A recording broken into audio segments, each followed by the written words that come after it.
finally happened. It's happening. What we have all been hoping for is happening. Are you prepared? Are you ready? Are you able to properly explain it to your buyers? Are you able to properly explain it to your sellers? Are you able to show them why this is happening and what's happening? Or are you just allowing your clients to, or prospects to go into la-la land with their own beliefs? Anthony Lamacchia here, Crush It in Real Estate on Sunday night. Sitting by my kids playing kickball, and I have been invited 16 times into the game, so I'm going to join them soon. But I want to talk about the market. 3,000, let's take Massachusetts as an example. 3,000 homes listed the week before last, okay? 3,100. 3,000 listed last week, meaning yesterday to last Sunday. Now, this burst of around 3,000 listings usually happens late March, early April. This year, it waited an extra 5 to 6 weeks. Why did that happen? The vaccine, the virus, sellers being scared of listing because they don't know where they're going to go. Now that they're seeing other people list, they're more tempted to list, and they're more willing to list because they're feeling more comfortable that they'll end up finding what they want.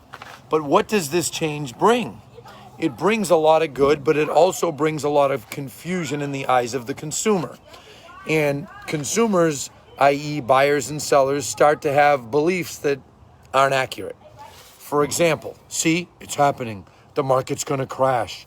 No, market cannot crash when we have 2,700 single families for sale in a state, or whatever, 3,100 now, whatever it is, in a state of 7 million people.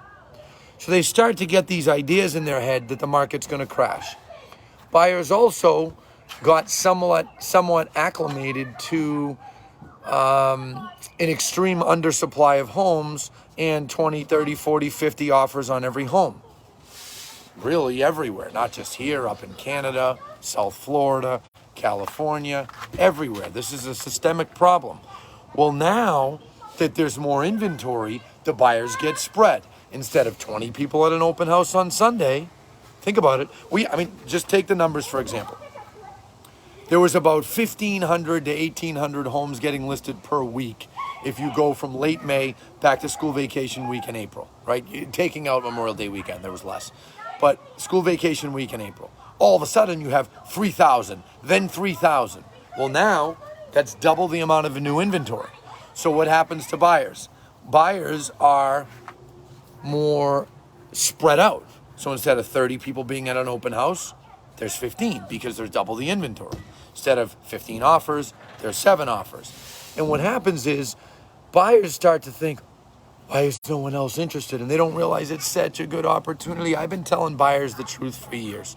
I'm one of the only realtors that I know who says on TV, anywhere, hey, best time to buy, summer and fall. Best time to sell, winter and spring.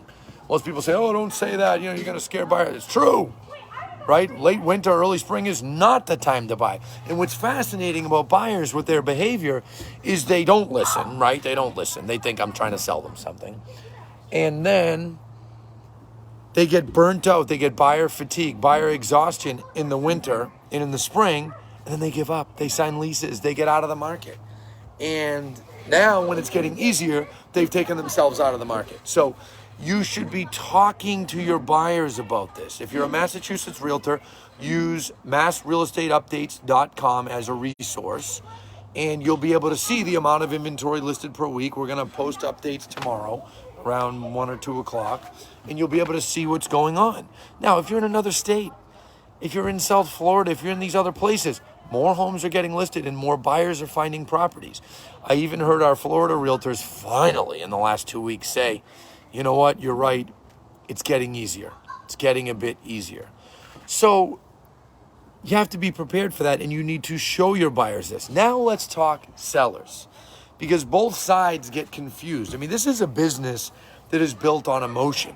And I have news for you all. As frustrating as it can be, embrace it, because it's why we have jobs, and it's why we will always have jobs. Because the greed of the American consumer, all of us, never rests. Sellers never miss an opportunity to overplay their hand. They never miss an opportunity to overdo their greed and screw up their position. So right now, there's still there's an insane amount of sellers that think market's just getting stronger and stronger to be a seller. No, actually it's not. In the winter, it's at the strongest. As spring goes on, as I've been saying, each week more and more buyers find homes. So every week, 2,000-3,000 buyers find homes and more sellers come on. So I always do this with my hands, right? In the winter, there's this many buyers, this many sellers. Well, now there's this many, right? This many buyers, this many sellers. Gets a little bit better. Are we done with kickball? Yeah, no one wanted to. All right, I'll play with you, bud. Give me 2 minutes. So, Charlie, come say hi, bud. Teaching people here. We're going over the market with people. All right, you could listen. You learn something here. Say hello. Say hello. This is Charlie, everybody. Charlie wants me to play kickball, so I got about 2 minutes left. So, with sellers, what you need to do is use the on-market snapshot. Use inventory reports. Show how many homes were for sale in the winter. I don't care what market you're in. You go look at how many homes were for sale in the winter, and you go look at how many homes are for sale now. There's more for sale now than there were in the winter. I don't care what market you're in North America. Doesn't matter to me. That's the case. You've got to show that to your sellers so that you can get your sellers to understand that, hey, Mr. and Mrs. Seller, no, it's not better for you right now than 90 days ago. So you need to price realistically, because if you don't, you'll sit on the market. Now, some sellers have to do that to learn. And, with listing homes, a sign in the yard's better than a sign in the trunk. So in most cases, you're going to take the listing, but you've got to set that expectation. Because remember I said this, the next 30, 60, 90 days, you are going to see more aggravated sellers. And you're going to see sellers start to say to agents, what's going on? Why isn't my home selling right away? My neighbor sold right away. You're right. Your neighbor sold right away because they listed in the winter when there were 2 homes for sale in their neighborhood. Now there's 6. Now there's more to choose from. I mean, listen to these numbers. It's still ridiculously low inventory, but it's improved since the winter. So it's 2 sets of conversations, and you've got to use the reporting. I mentioned the reports that we put together on massrealestateupdates.com.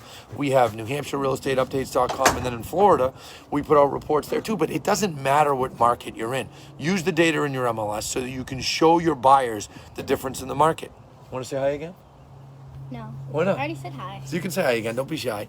So you have to use it because you have to show them. When you only tell them, they look at you with one eye like, this is a salesperson. Okay?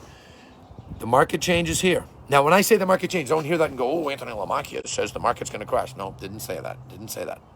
What I'm saying is the frenzy has backed off a little. Still multiple offers, still that stuff going on. But it's not what it was 90 days ago. We need to adapt. You need to be prepared to have those conversations with your buyers and sellers. Not only have the conversations, but show them the data.